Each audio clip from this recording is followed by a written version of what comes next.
Salam sejahtera umat sedharma semuanya. Terima kasih atas rahmat Tuhan Yang Maha Esa. Ulas kasih dari Buddha Maitreya, kebesaran dari Dwi Mahaguru Agung Secun dan Semu.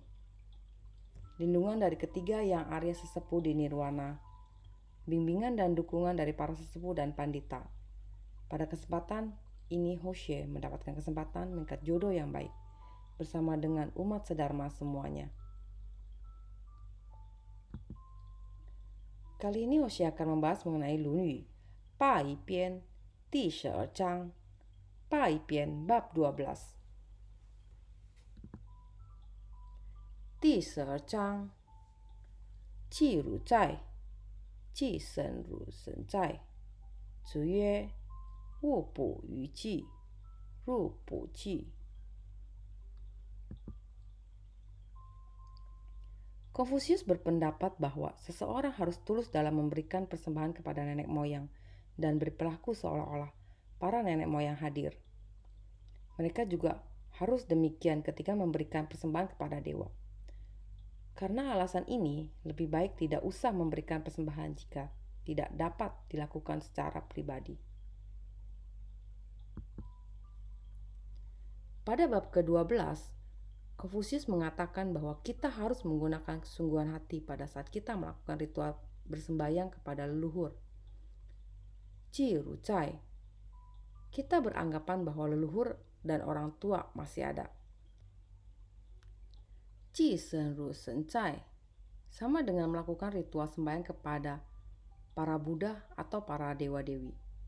Ibarat mereka berada di depan kita, juga benar-benar harus dilakukan dengan sangat hikmat dan agung, dan sangat khusyuk.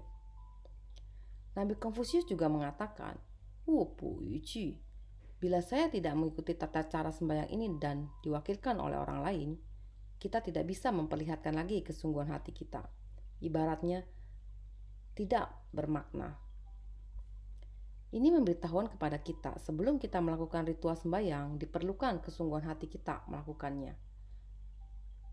Pada zaman dahulu, sebelum kita melakukan ritual sembahyang, diperlukan sebuah pantangan atau puasa yang harus dilakukan terlebih dahulu. Dikarenakan kegiatan bulan bakti ini dalam golongan kaum Lucia, golongan kaum pelajar Konfusiusme merupakan simbolis sebagai seorang anak atau cucu untuk berbakti kepada orang tua atau leluhur mereka. Oleh sebab itu, sebelum kita melakukan ritual sembahyang sebagai anak dan cucu, diperlukan hati dan persiapan yang sangat matang, dan ketenangan hati untuk mengenang jasa dan jeripaya mereka. Lalu pada saat kita melakukan persembahan kepada leluhur, kita harus mempersiapkannya dengan sangat baik. Pada saat kita mempersiapkan persembahan dan pada saat kita memberikan persembahan, diatur dengan sangat teliti dan seksama, dan juga dilakukan dengan sangat agung sekali. Demikian juga persembahan yang akan diberikan kepada para Buddha atau para dewa-dewi. Diperlukan kesungguhan atau kesadaran diri kita sebagai umat manusia untuk melaksanakannya. Tidak boleh berlebihan dan tidak boleh kurang. Harus pas-pasan. Bila dalam pelaksanaan ritual sembahyang terhadap Buddha atau para dewa-dewi, kita melupakan bagian yang harus dilakukan, kita melewatkannya, maka akan menjadi tidak baik, sehingga kita menjadi tidak hormat terhadap Buddha atau para dewa-dewi. Seperti pada saat ritual sembahyang kepada leluhur, kita tidak bisa hadir dan meminta orang lain mewakilkannya. Tentu maknanya sudah berbeda, karena orang lain itu merupakan orang lain, bukan diri kita.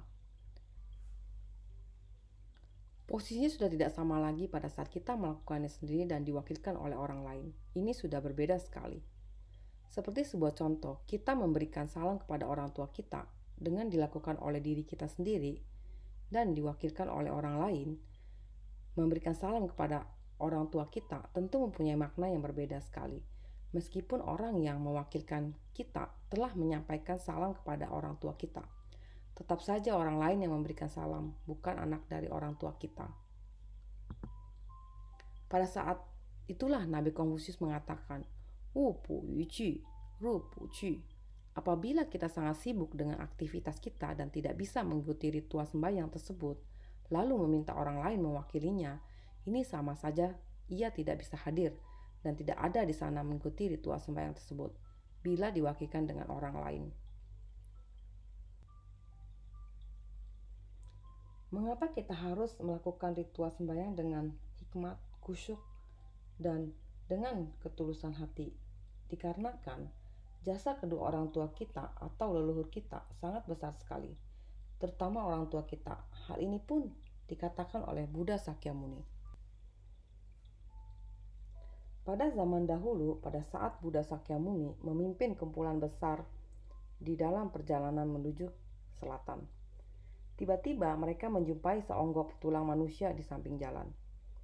Sang Bagawa berpaling menghampirinya dan bersikap anjali dengan penuh hormat. Ananda dengan bersikap anjali kemudian bertanya kepada Sang Buddha,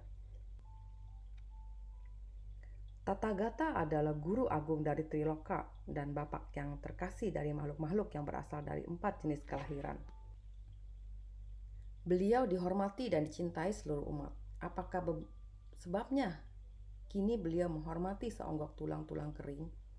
Lalu Sang Buddha berkata kepada Ananda, meskipun engkau adalah siswaku yang utama dan telah cukup lama menjadi anggota Sangha, engkau masih belum mencapai pengertian yang jauh. Onggokan tulang itu mungkin adalah milik para leluhur pada kehidupan lampau. Mereka mungkin adalah orang tuaku dalam banyak kehidupan yang telah lalu. Itulah sebabnya sekarang aku bersujud.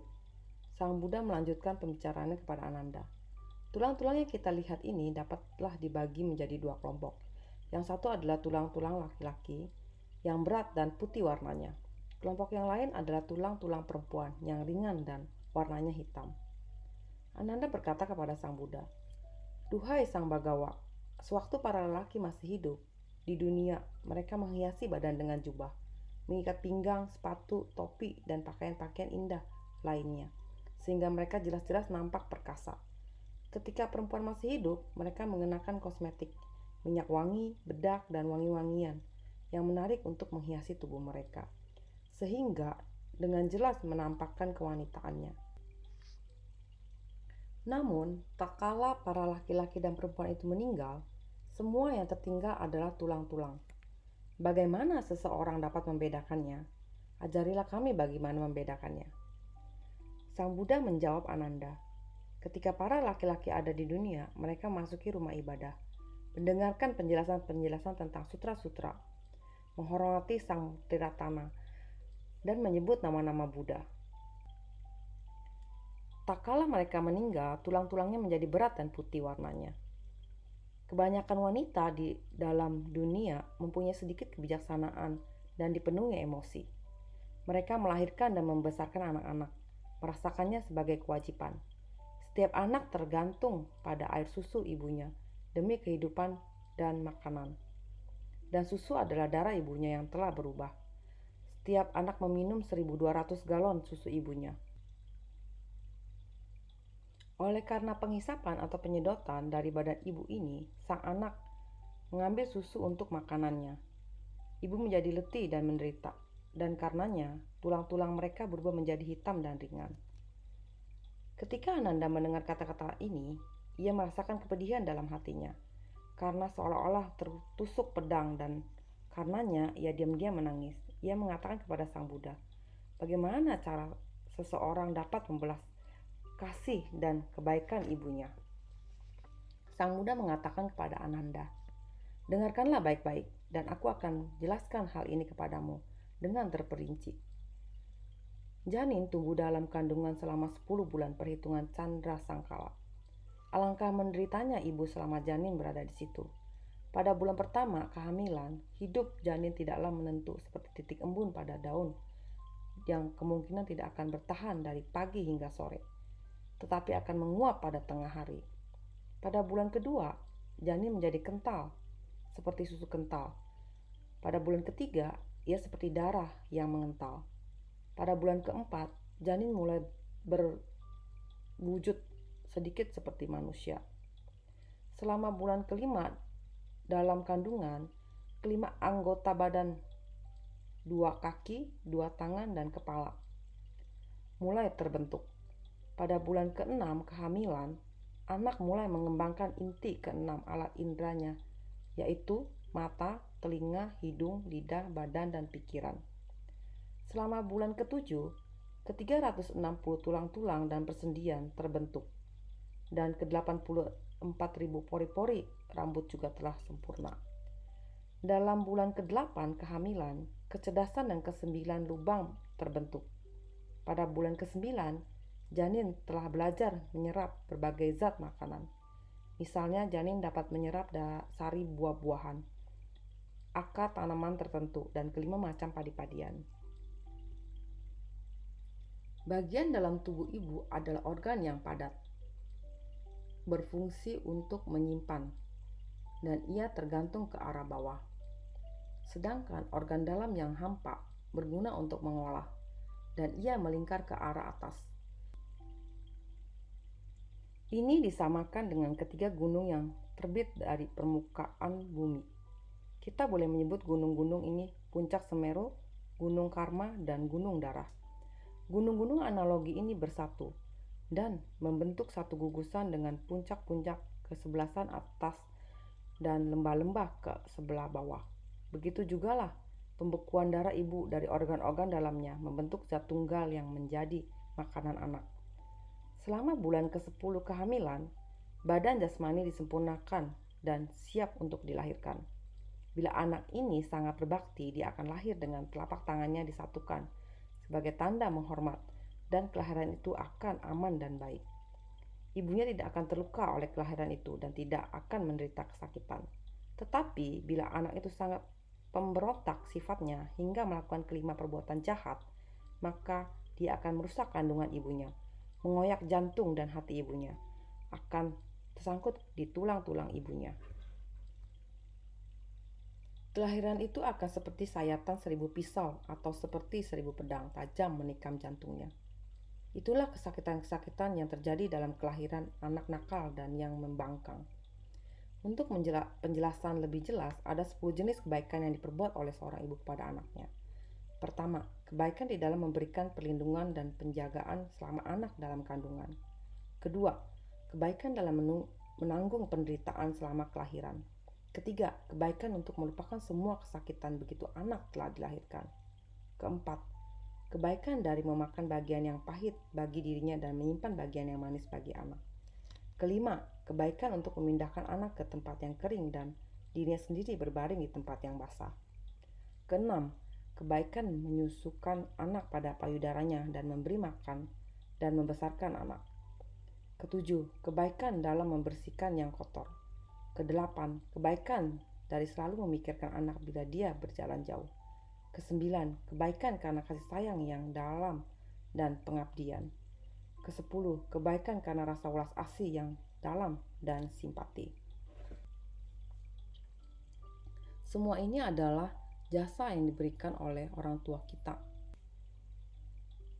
Sang Buddha pun mengatakan bila ada seseorang yang mengangkat ayahnya dengan bahu kirinya dan ibunya dengan bahu kanannya, dan oleh karena beratnya menembus tulang sumsumnya sehingga tulang-tulangnya hancur menjadi debu, dan orang-orang tersebut mengelilingi puncak Semeru 100.000 kalpa lamanya, sehingga darah yang keluar dari kakinya membasahi pergelangan kakinya, orang tersebut belum cukup membalas kebaikan yang mendalam dari orang tuanya.